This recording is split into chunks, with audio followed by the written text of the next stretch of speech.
ಮತ್ತಾಯನು ಬರೆದ ಸುವಾರ್ತೆ ಅಧ್ಯಾಯ 19. ಯೇಸು ಯೆರೂಸಲೇಮಿಗೆ ಹೋಗಬೇಕೆಂದು ಹೊರಟದ್ದು. ಹೆಂಡತಿಯ ಪರಿತ್ಯಾಗದ ವಿಷಯವಾಗಿ ಉತ್ತರ ಕೊಟ್ಟದ್ದು. ಯೇಸು ಈ ಮಾತುಗಳನ್ನು ಮುಗಿಸಿದ ಮೇಲೆ ಗಲಿಲಾಯವನ್ನು ಬಿಟ್ಟು ಯೋರ್ದನ್ ಹೊಳೆಯ ಆಚೆ ಪ್ರಯಾಣ ಮಾಡಿ ಯೂದಾಯ ಪ್ರಾಂತ್ಯಕ್ಕೆ ಬಂದನು.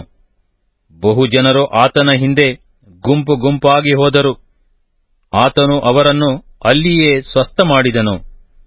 ಆಗ ಫರಿಸಾಯರು ಆತನ ಹತ್ತಿರಕ್ಕೆ ಬಂದು ಆತನನ್ನು ಪರೀಕ್ಷಿಸಬೇಕೆಂಬ ಯೋಚನೆಯಿಂದ, ಒಬ್ಬನು ಯಾವುದಾದರೂ ಒಂದು ಕಾರಣದಿಂದ ತನ್ನ ಹೆಂಡತಿಯನ್ನು ಬಿಟ್ಟು ಬಿಡುವುದು ಧರ್ಮವೋ ಹೇಗೆ ಎಂದು ಕೇಳಿದ್ದಕ್ಕೆ, ಆತನು, ಮನುಷ್ಯರನ್ನು ನಿರ್ಮಾಣ ಮಾಡಿದವನು ಆದಿಯಿಂದಲೇ ಅವರನ್ನು ಗಂಡು ಹೆಣ್ಣಾಗಿ ನಿರ್ಮಿಸಿ ಅವರ ವಿಷಯದಲ್ಲಿ ಈ ಕಾರಣದಿಂದ ಪುರುಷನು ತಂದೆ ತಾಯಿಗಳನ್ನು ಬಿಟ್ಟು ತನ್ನ ಹೆಂಡತಿಯನ್ನು ಸೇರಿಕೊಳ್ಳುವನು, ಅವರಿಬ್ಬರೂ ಒಂದೇ ಶರೀರವಾಗಿರುವರು ಎಂದು ಹೇಳಿದನೆಂಬುದಾಗಿ ನೀವು ಓದಲಿಲ್ಲವೋ?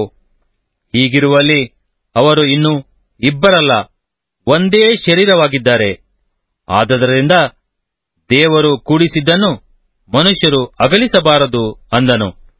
ಅವರು ಆತನನ್ನು, ಹಾಗಾದರೆ ತ್ಯಾಗಪತ್ರವನ್ನು ಕೊಟ್ಟು ಆಕೆಯನ್ನು ಬಿಟ್ಟು ಬಿಡಬಹುದೆಂದು ಮೋಶೆಯು ಯಾಕೆ ಆಜ್ಞೆ ಕೊಟ್ಟನು ಎಂದು ಕೇಳಲು, ಆತನು, ಮೋಶೆಯು ನಿಮ್ಮ ಮೊಂಡತನವನ್ನು ನೋಡಿ ನಿಮ್ಮ ಹೆಂಡರನ್ನು ಬಿಟ್ಟು ಬಿಡುವುದಕ್ಕೆ ಅಪ್ಪಣೆ ಕೊಟ್ಟನು. ಆದರೆ ಆದಿಯಿಂದಲೇ ಹಾಗೆ ಇರಲಿಲ್ಲ, ಮತ್ತು ಹಾದರದ ಕಾರಣದಿಂದಲ್ಲದೆ ತನ್ನ ಹೆಂಡತಿಯನ್ನು ಬಿಟ್ಟು ಮತ್ತೊಬ್ಬಳನ್ನು ಮದುವೆ ಮಾಡಿಕೊಳ್ಳುವವನು ವ್ಯಭಿಚಾರ ಮಾಡುವವನಾಗುತ್ತಾನೆಂದು ನಿಮಗೆ ಹೇಳುತ್ತೇನೆ ಅಂದನು. ಅದಕ್ಕೆ ಶಿಷ್ಯರು, ಹೆಂಡತಿಯ ವಿಷಯವಾಗಿ ಗಂಡನ ಧರ್ಮ ಹೀಗಿದ್ದರೆ ಮದುವೆಯಾಗುವುದು ಒಳ್ಳೆಯದಲ್ಲ ಅಂದಾಗ, ಆತನು ಅವರಿಗೆ, ಈ ಮಾತನ್ನು ಅಂಗೀಕರಿಸುವ ವರವನ್ನು ಹೊಂದಿದವರೇ ಹೊರತು ಮತ್ತಾರೂ ಅದನ್ನು ಅಂಗೀಕರಿಸುವುದಿಲ್ಲ. ತಾಯಿಯ ಗರ್ಭದಿಂದ ನಪುಂಸಕರಾಗಿ ಹುಟ್ಟಿದವರು ಕೆಲವರು ಇದ್ದಾರೆ, ಮನುಷ್ಯರಿಂದ ನಪುಂಸಕರಾಗಿ ಮಾಡಲ್ಪಟ್ಟವರು ಕೆಲವರು ಇದ್ದಾರೆ, ಮತ್ತು ಪರಲೋಕ ರಾಜ್ಯದ ನಿಮಿತ್ತವಾಗಿ ತಮ್ಮನ್ನು ತಾವೇ ನಪುಂಸಕರಾಗಿ ಮಾಡಿಕೊಂಡವರು ಕೆಲವರು ಇದ್ದಾರೆ. ಅಂಗೀಕರಿಸಬಲ್ಲವನು ಅಂಗೀಕರಿಸಲಿ ಎಂದು ಹೇಳಿದನು. ಯೇಸು ಚಿಕ್ಕ ಮಕ್ಕಳನ್ನು ಆಶೀರ್ವದಿಸಿದ್ದು. ಆಗ ಕೆಲವರು ತಮ್ಮ ಚಿಕ್ಕ ಮಕ್ಕಳನ್ನು ಯೇಸುವಿನ ಬಳಿಗೆ ತಂದು ಆತನು ಅವುಗಳ ಮೇಲೆ ಕೈಯಿಟ್ಟು ಪ್ರಾರ್ಥನೆ ಮಾಡಬೇಕೆಂದು ಕೇಳಲು, ಶಿಷ್ಯರು ಅವರನ್ನು ಗದರಿಸಿದರು.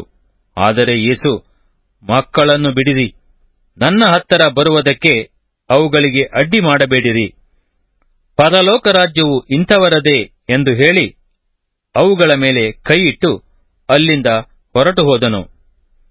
ನಿತ್ಯ ಜೀವವನ್ನು ಹೇಗೆ ಪಡೆಯಬೇಕೆಂದು ಒಬ್ಬ ಐಶ್ವರ್ಯವಂತನು ವಿಚಾರಿಸಿದ್ದಕ್ಕೆ ಯೇಸು ಹಣದ ಭ್ರಾಂತಿಯಿಂದಾಗುವ ಕೇಡನ್ನು ತೋರಿಸಿದ್ದು. ಆಗ ಒಬ್ಬನು ಬಂದು ಆತನನ್ನು, ಬೋಧಕನೇ, ನಾನು ನಿತ್ಯ ಜೀವವನ್ನು ಪಡೆಯಬೇಕಾದರೆ ಏನು ಒಳ್ಳೆ ಕಾರ್ಯವನ್ನು ಮಾಡಬೇಕು ಎಂದು ಕೇಳಲಾಗಿ, ಆತನು ಅವನಿಗೆ, ಒಳ್ಳೆಯದನ್ನು ಕುರಿತು ನನ್ನನ್ನು ಯಾಕೆ ಕೇಳುತ್ತೀ?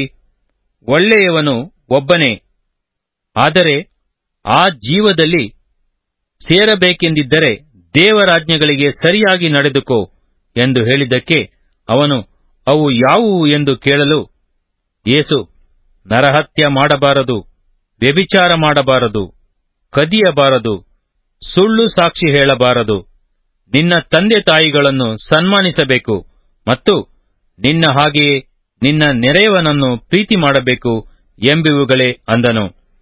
ಆ ಯೌವನಸ್ಥನು ಆತನನ್ನು, ಇವೆಲ್ಲಕ್ಕೂ ಸರಿಯಾಗಿ ನಡಕೊಂಡಿದ್ದೇನೆ, ಇನ್ನೇನು ಕಡಿಮೆಯಾಗಿರಬಹುದು ಎಂದು ಕೇಳಲು, ಯೇಸು ಅವನಿಗೆ, ನೀನು ಸಂಪೂರ್ಣನಾಗಿರಬೇಕೆಂದಿದ್ದರೆ ಹೋಗಿ ನಿನ್ನ ಆಸ್ತಿಯನ್ನು ಮಾರಿ ಬಡವರಿಗೆ ಕೊಡು, ಪರಲೋಕದಲ್ಲಿ ನಿನಗೆ ಸಂಪತ್ತಿರುವುದು, ನೀನು ಬಂದು ನನ್ನನ್ನು ಹಿಂಬಾಲಿಸು ಎಂದು ಹೇಳಿದನು. ಆ ಯೌವನಸ್ಥನು ಬಹಳ ಆಸ್ತಿಯುಳ್ಳವನಾಗಿದ್ದರಿಂದ ಈ ಮಾತನ್ನು ಕೇಳಿ ದುಃಖದಿಂದ ಹೊರಟು ಹೋದನು.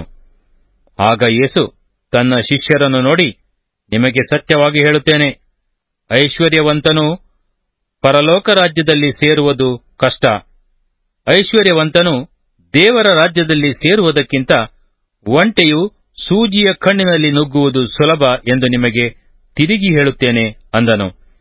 ಶಿಷ್ಯರು ಇದನ್ನು ಕೇಳಿ ಅತ್ಯಾಶ್ಚರ್ಯಪಟ್ಟು, ಹೀಗಿದ್ದರೆ ಯಾರಿಗೆ ರಕ್ಷಣೆಯಾದೀತು ಎಂದು ಕೇಳಲು, ಯೇಸು ಅವರನ್ನು ದೃಷ್ಟಿಸಿ ನೋಡಿ, ಇದು ಮನುಷ್ಯರಿಗೆ ಅಸಾಧ್ಯ, ಆದರೆ ದೇವರಿಗೆ ಎಲ್ಲವೂ ಸಾಧ್ಯವೇ ಅಂದನು.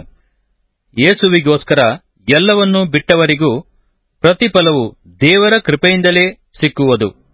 ಆಗ ಪೇತ್ರನು ಆತನನ್ನು, ಇಗೋ, ನಾವು ಎಲ್ಲಾ ಬಿಟ್ಟು ನಿನ್ನನ್ನು ಹಿಂಬಾಲಿಸಿದೆವು, ನಮಗೆ ಏನು ದೊರಕುವುದು ಎಂದು ಕೇಳಲು, ಯೇಸು ಅವರಿಗೆ, ನಿಮಗೆ ಸತ್ಯವಾಗಿ ಹೇಳುತ್ತೇನೆ, ಹೊಸ ಸೃಷ್ಟಿಯಲ್ಲಿ ಮನುಷ್ಯಕುಮಾರನು ತನ್ನ ಮಹಿಮೆಯ ಸಿಂಹಾಸನದ ಮೇಲೆ ಕೂತುಕೊಳ್ಳುವಾಗ ನನ್ನನ್ನು ಹಿಂಬಾಲಿಸಿರುವ ನೀವು ಸಹ 12 ಸಿಂಹಾಸನಗಳ ಮೇಲೆ ಕೂತುಕೊಂಡು ಇಸ್ರಾಯೇಲಿನ 12 ಕುಲಗಳಿಗೆ ನ್ಯಾಯ ತೀರಿಸುವಿರಿ ಮತ್ತು ನನ್ನ ಹೆಸರಿನ ನಿಮಿತ್ತ ಮನೆಗಳನ್ನಾಗಲಿ, ಅಣ್ಣ ತಮ್ಮಂದಿರನ್ನಾಗಲಿ, ಅಕ್ಕ ತಂಗಿಯರನ್ನಾಗಲಿ, ತಂದೆಯನ್ನಾಗಲಿ, ತಾಯಿಯನ್ನಾಗಲಿ, ಮಕ್ಕಳನ್ನಾಗಲಿ, ಭೂಮಿಯನ್ನಾಗಲಿ ಬಿಟ್ಟಿರುವವರೆಲ್ಲರಿಗೆ ಅನೇಕ ಪಾಲು ಹೆಚ್ಚಾಗಿ ಸಿಕ್ಕುವುದು ಮತ್ತು ಅವರು ನಿತ್ಯ ಜೀವಕ್ಕೆ ಬಾಧ್ಯರಾಗುವರು.